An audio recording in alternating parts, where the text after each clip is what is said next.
Manorama group, जो सोचता है वो करता है। आपके अपने सपनों का आशियाना। नीतीश कुमार जब भारतीय जनता पार्टी के साथ 2024 में आए थे तो ये बातें कही जा रही थी कि नीतीश कुमार चाहते हैं कि चुनाव वक्त से पहले हो।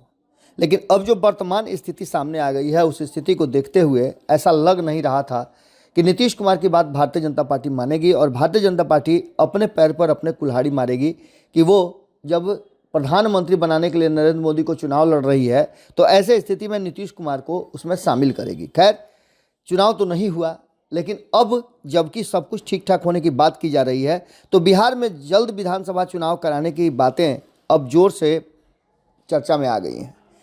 आपको बता दें कि जिस तरह से चर्चा चल रही है उसमें कई बयान ऐसे आए हैं जिन बयानों ने मजबूर किया है ये सोचने के लिए और इस पर मंथन करने के लिए कि आखिर बिहार में वक्त से पहले चुनाव कैसे कराए जा सकते हैं, उसके पीछे की बात क्या है।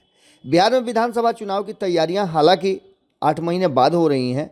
8 महीने बाद बिहार में असेंबली चुनाव होने वाले हैं, उसको लेकर के पूरी तैयारी आपने देखा होगा कि हर दल कर रहे हैं। यहाँ तक कि नीतीश कुमार ने प्रगति यात्रा के दौरान बहुत सारी योजनाओं का उद्घाटन शिलान्यास किया और लोगों से आने वाले चुनाव की बात की। यहाँ तक कि नीतीश कुमार के पुत्र निशांत, जिनकी चर्चा आजकल खूब होती है, उन्होंने भी नीतीश कुमार के लिए वोट मांगना शुरू कर दिया है।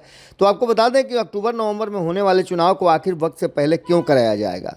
बिहार चुनाव नीतीश कुमार के बेटे निशांत की राजनीतिक एंट्री का चुनाव ही माना जा रहा है और इस बात को लेकर के भी कहा यह जा रहा है कि नीतीश कुमार जल्दी चुनाव करा करके निश्चिंत होना चाहते हैं। बिहार में आगामी नवंबर में विधानसभा चुनाव की उम्मीद जताई जा रही है। अक्टूबर-नवंबर में चुनाव होने की स्थिति है और इसकी तैयारियां भी चल रही हैं। लेकिन इस बीच कयास ये भी लगाया जा रहा है कि बिहार में तय समय से पहले कभी भी चुनाव करवाए जा सकते हैं।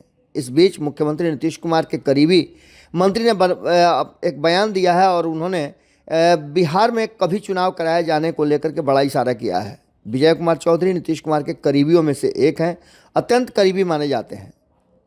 उन्होंने चुनाव में जाने की तैयारी को लेकर के बड़ा बयान देते हुए कहा कि एनडीए तैयार है और निर्वाचन आयोग जब चाहे चुनाव करवा ले। वहीं विजय चौधरी ने निशांत कुमार के राजनीति में एंट्री को लेकर के बड़ा बयान दिया। उन्होंने कुछ संकेत ऐसे दिए हैं जिन संकेतों को लेकर के हम काफ़ी लंबे समय से आपसे बातचीत कर रहे हैं।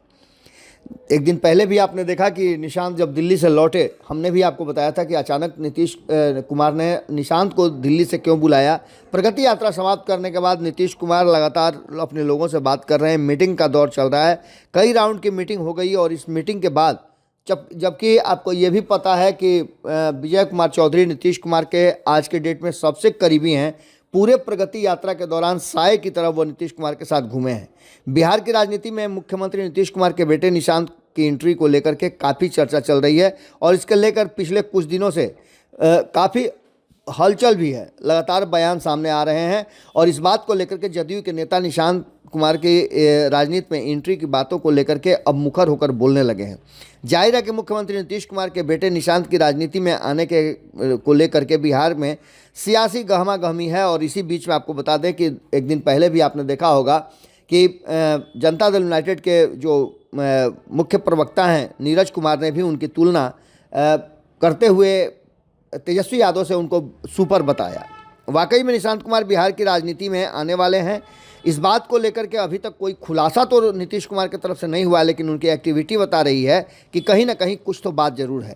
जदयू नेता और बिहार सरकार के मंत्री श्रवण कुमार का बयान काफ़ी चर्चित रहा है जब उन्होंने संकेत दिया था कि निशांत कुमार राजनीति में आ सकते हैं। हालांकि इसके बाद जेडीयू ने चुप्पी साध ली थी, पर अब विजय चौधरी ने स्पष्ट रूप से कहा है कि इसका फैसला नीतीश कुमार करेंगे। सीएम नीतीश के बेटे निशांत की राजनीति में आने के सवाल पर मंत्री विजय चौधरी ने कहा कि नीतीश कुमार ने ही इस पार्टी को खड़ा किया है। नीतीश कुमार ही जो करेंगे वही करेंगे, इसमें किसी दूसरे के दिमाग लगाने की ज़रूरत नहीं है और न ही सलाह देने की। विजय चौधरी ने यह भी कहा है कि एनडीए के तमाम घटक दल कभी भी चुनाव के लिए तैयार हैं। वह चुनाव आयोग को देखना है कि कब चुनाव कराया जाए। विजय चौधरी की प्रगति यात्रा के समापन को लेकर के मीडिया से बात करते हुए उन्होंने मुख्यमंत्री की प्रगति यात्रा के अन्य यात्राओं और योजनाओं की चर्चा की। इसी बीच उन्होंने प्रगति यात्रा 23 दिसंबर से लेकर के 21 फरवरी तक चली, इस बीच में क्या कुछ हुआ, विकास की किस तरह से गाथा लिखी गई, यात्रा के दौरान नीतीश कुमार ने क्या क्या किया, इन सभी बातों का खुलासा कर रहे थे। आपको याद होगा कि हमने भी एक दिन पहले इस प्रगति यात्रा की सारी योजनाओं और किस जिले को क्या मिला है उसका पूरा डिटेल आपको दिया। मीडिया में अलग अलग चर्चा भी हो रही है और नीतीश कुमार की ये प्रगति यात्रा काफ़ी फ्रूटफुल रही, इस बात से भी इनकार नहीं किया जा सकता है। इस प्रगति यात्रा के दौरान नीतीश कुमार ने हर जिले को उसकी ज़रूरतों के हिसाब से कुछ न कुछ दिया है और कुछ न कुछ नहीं, बहुत कुछ दिया है। आपको बता दें कि सभी जिलों में अलग अलग जो विकास हुए हैं उसकी समीक्षा भी हुई है। मुख्यमंत्री नीतीश कुमार ने खुद विकास योजनाओं का जायजा लेकर के वहाँ के लोगों की ज़रूरतों को ध्यान में रखते हुए और डिमांड को पूरा करने की कोशिश की है। अधिकारियों को निर्देश दिया है कि इस ज़िले में किसी तरह की कोई कमी नहीं होनी चाहिए और जो भी कमी आपको नज़र आए उसे तुरंत सरकार को बताया जाए। मंत्री ने बताया कि प्रगति यात्रा अन्य कार्य कई यात्राओं से बिल्कुल अलग रहा। जो बैठकें होती थी उसमें सभी प्रतिनिधि शामिल होते थे, सभी की बातें सुनी जाती थी, इसमें कोई भेदभाव नहीं था। यह पूर्णतः सरकारी कार्यक्रम था और सरकारी कार्यक्रम में नीतीश कुमार ने अपने 20 साल के कार्यकाल को लेकर के और 20 साल में क्या कुछ प्रगति हुई है और क्या करना रह गया है, इन सारी बातों का एक खाका तैयार किया है।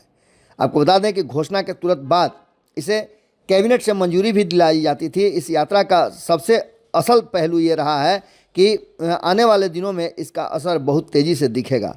आपको बता दें कि विजय कुमार चौधरी ने जो बातें कही हैं उन बातों को ध्यान में अगर रखा जाए तो एक बात स्पष्ट नज़र आता है कि कुछ न कुछ ऐसी बातें भीतर खाने में चल रही हैं जिसको लेकर के आने वाला समय बताएगा।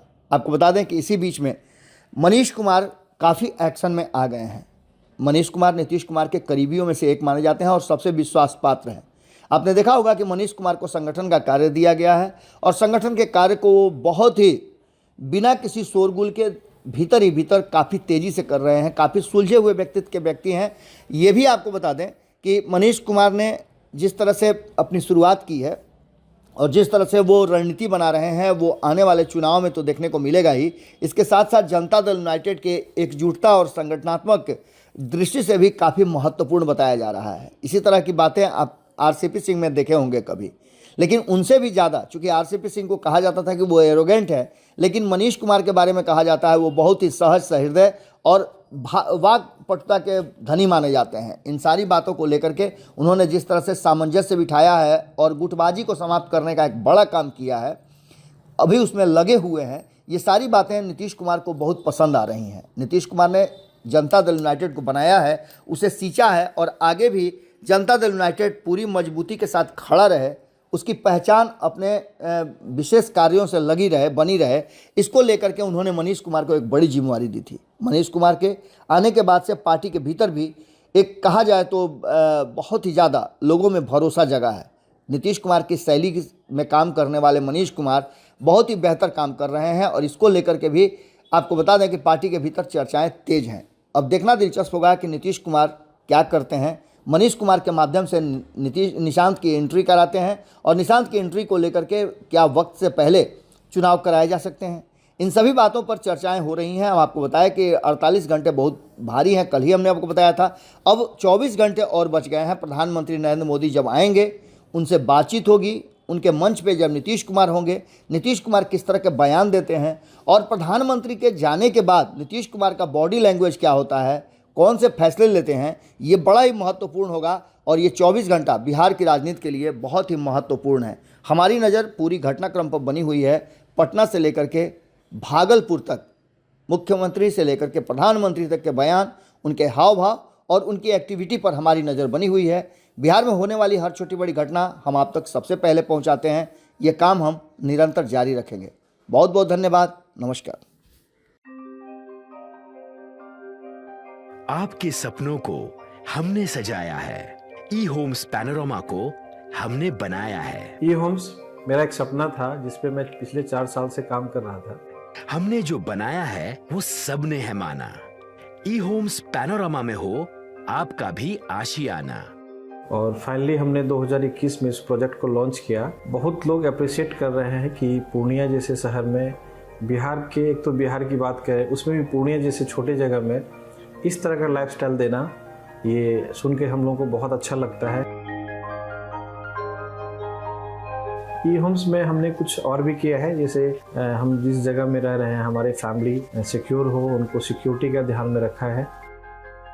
आपकी सुविधा और सुरक्षा आपके लिए खास है। ये आपका विश्वास है। इसमें आर्टिफिशियल इंटेलिजेंस का 7 लेयर सिक्योरिटी का हमने इस्तेमाल किया है। लस ग्रीन कैंपस को बनाया है। यदि हमारा बाउंड्री वाल है तो वो वर्टिकल गार्डन है। ये जितनी भी फैसिलिटी होता है एक इंटरनेशनल टाउनशिप में ई होम्स है, ये हम लोग विश्वास नहीं कर पा रहे हैं। जो भी हमारे मित्र दोस्त या जो भी हमारे बाहर के बाहर आते हैं तो हम लोगों को बहुत अच्छा सुनने को मिलता है और बहुत अच्छा क्रेडिट मिल रहा है। वो सारा हमने सिर्फ एक बिल्डिंग नहीं बनाया, हमें एक बहुत अच्छा लाइफस्टाइल दिया ई होम्स में, और मेरा एक सपना था जिसको मैं आज फुलफिल होते हुए देख पा रहा हूँ। ये आपका आवास है। ई होम्स पैनोरामा में अब आपका निवास है। E homes panorama, luxurious lifestyle redefined. Panorama group, जो सोचता है वो करता है। अगर ये वीडियो पसंद आई और वह बिहार के राजनीति और बिहारियत से सरोकार रखेनी तो सब्सक्राइब बटन दबा के चैनल के सब्सक्राइब कर ली। ओजे एगो घंटी बा, ओकरा बटन दबा देला से कुल सटीक और मारक खबर रुआ मुफ्त में मिल जाई। अगर रुआ पत्रकारिता के हमनी के नया प्रयोग में सहयोग कर चाहतानी तो ज्वाइन बटन दबा दी। पेटीएम नंबर नोट कर ली 9386 816 700।